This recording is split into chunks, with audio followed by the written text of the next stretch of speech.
So once again, I'll start at step 2 for project 5. And for this one, I'll work up to step 5. So this is a pretty short and sweet project. Okay. All right. So what is step 2 asking us to do is to group the worksheets. So the first week sheet, click on it, and then hold the shift key this time.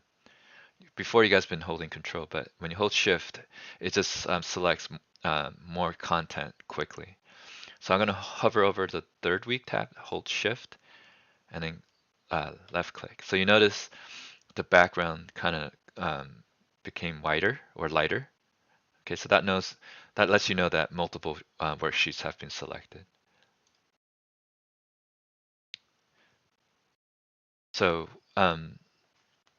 what is going on here when you group the sheets is that as you're modifying and filling out one sheet, it also does it to the other two sheets. So I guess I can kind of click around to show you what that looks like first. So let me kind of break the grouping. So you notice that they're all are formatted similarly, so that like, all the cells here are in the same spot as the other cells. Okay. So I'll go ahead and show you what it looks like when we finish step 3. So once again, you want to go ahead and make sure they're all grouped before you move on to step 3. So it wants us to select cells B5. So where is that? B5. And then it wants us to fill the weekday names to Friday. So for this one, you don't want to double click because it will just fill down the column. You want to click on the fill handle and then drag it to the right. And there you go. And then part B is asking us to auto fit the column. So I'm going to select column A to F, go to cells, format, auto fit column width. So I'll zoom in to kind of show you what that looks like. Okay. So that's done. Part C is asking us to select cells G6 and G12 and then click the auto sum button. So G6 to G12.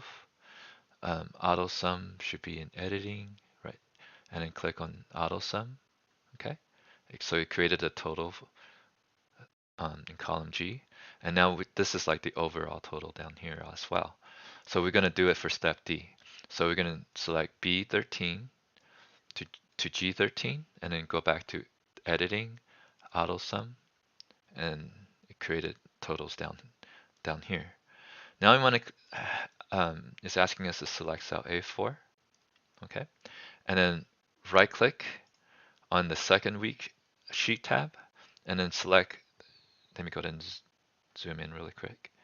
Select the ungroup sheets. So you notice the sheets, the other sheets kind of darken in their color. So you notice for the second sheet, you would the days were empty here, and then the totals were empty, but it's all filled out now. Similarly to for sheet 3. So that's the neat thing about grouping. It just minimize how often you have to fill out data.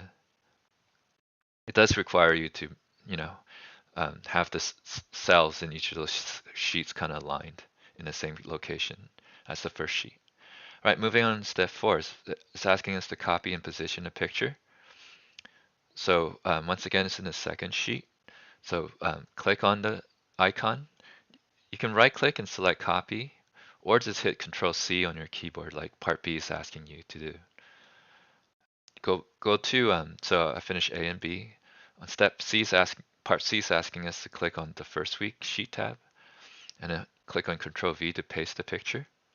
So Control V, so that's paste. And then we just have to move it so it's next to the word Hamilton Civic Center. Okay, and then kind of adjust it. Did it say that you can, for part E, it's optional.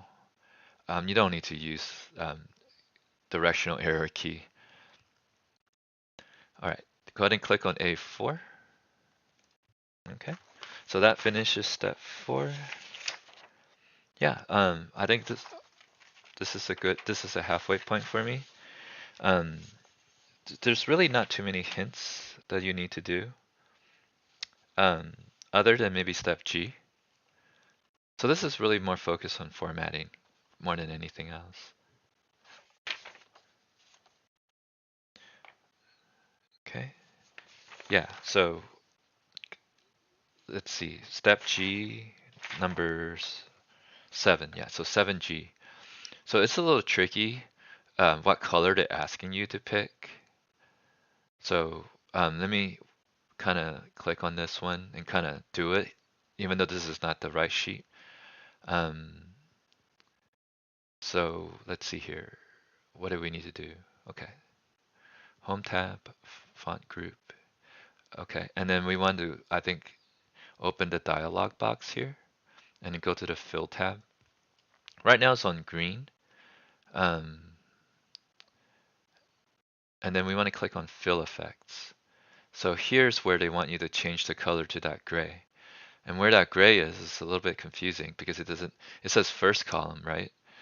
Um, so it's first column here, but like which first column? It's actually, I believe, this one, the fourth one. White, background one, darker 35%. Yep. So that's the specific grade they want you for step 7, part G. Okay, so I think that's the only hint you really need for project 5. Um, Once again, I'm going to have the completion video available to you on Friday.